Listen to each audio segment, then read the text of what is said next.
if you've been listening to us for a while, you can move your lips as we tell this story, because we know you've heard it again and again, but it is the most important story that we ever tell relative to anything that matters to you. Woman said, I'm in pain, my body hurts.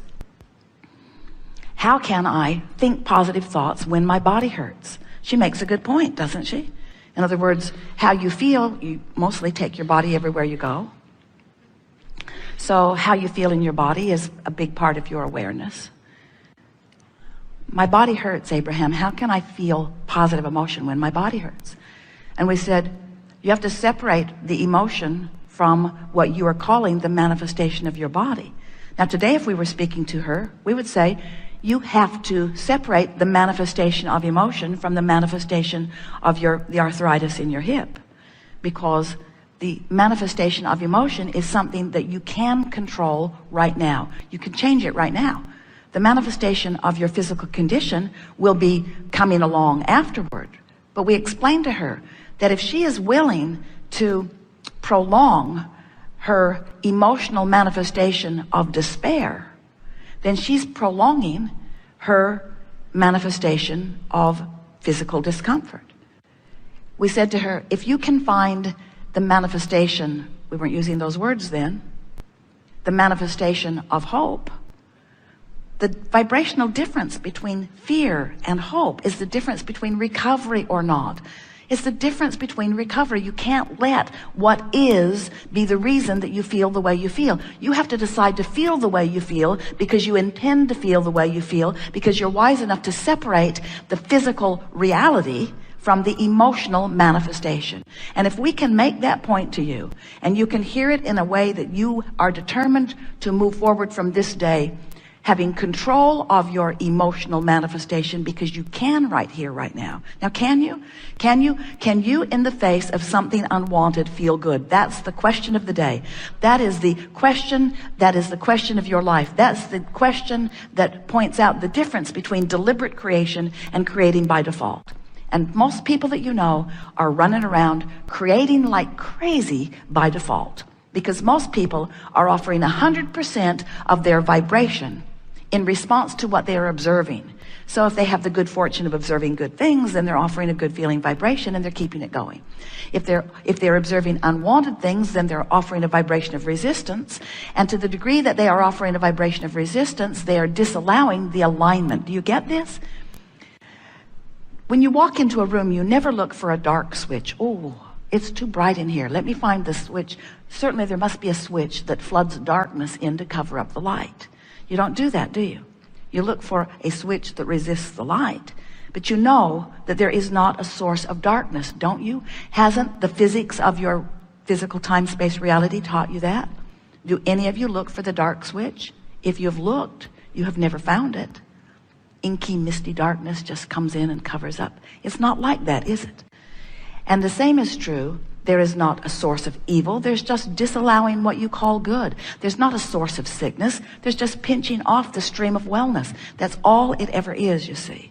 So when you remember that you are a vibrational being, and you recall or remember that your indication of emotion is your indicator of how much of the stream you're allowing to flow or how much you are resisting it, then you begin to get control of your experience. And if we can convince you that you have the ability to move your emotional set point closer and closer to the set point of your source, then we can convince you that your life can be joyful no matter what is happening in any moment in time. We have not seen any of you go to the new car dealership, pick out the car that you want most, and then say to them, I have some minor modifications. One really. I would like the windshield removed from there, and I would like it put in the floorboard. Just fill that in with more chrome. Because I am really interested in telling it like it is, in knowing what is, in focusing on what is. I want to know exactly where I am at all times. I never look ahead.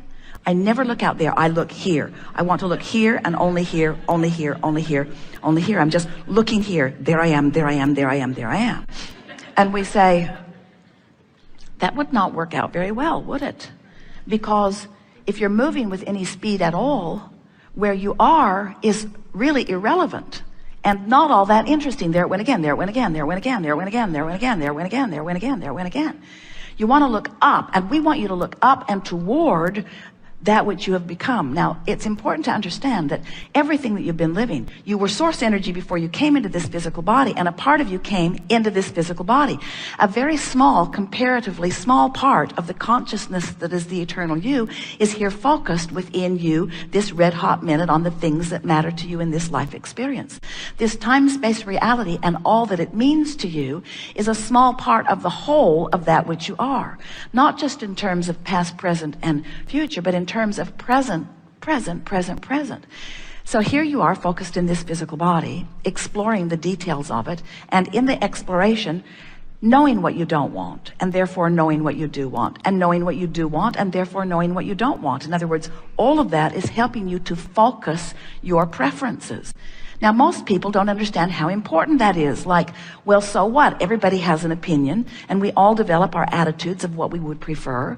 But we want you to understand that it is infinitely important, because by exploring and knowing what you don't want and what you do want, you are fine-tuning constantly and coming to new preferences all day, every day. In fact, the evolution of all species is about that. Even one-celled organisms are preferring and evolving, you see. So if you can understand that that sorting and sifting process is causing you to come to conclusions, even if you're not speaking them out loud. We know you're talking to your friends, I want that, and now I know I really want that. But it's happening on many more levels than you realize. You are sending off rockets of desire, rockets of preference, really leading edge rockets of newness are moving through you and from you all day, every day. So that vibrational request or intention or desire or hope or dream or goal or whatever you want to call it at all levels of your being is shooting out, preceding what you would call the manifestation. In other words, the desire for a new car really came when your car was sputtering when you started it. As they were taking off from Denver, the airplane taxied out like it was going to take off and then didn't. And then it began turning around, and there was a sort of collective from the passengers on the airplane, wondering what was up.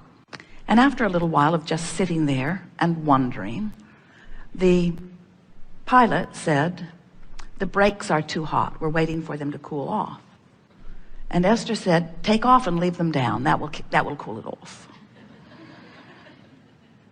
Fortunately, he could not hear her. Didn't want to tuck those hot brakes up into the airplane. And everyone is in agreement that is appropriate. And so the manifestation, the reality, was evoking a response. When you drive your car and the brakes aren't working, without even realizing it, you're making plans for a more efficient car. When your car uses more gasoline than you want, you're making plans for a more fuel-efficient car. When your neighbor looks at your car with disdain, you're making plans for a more beautiful car.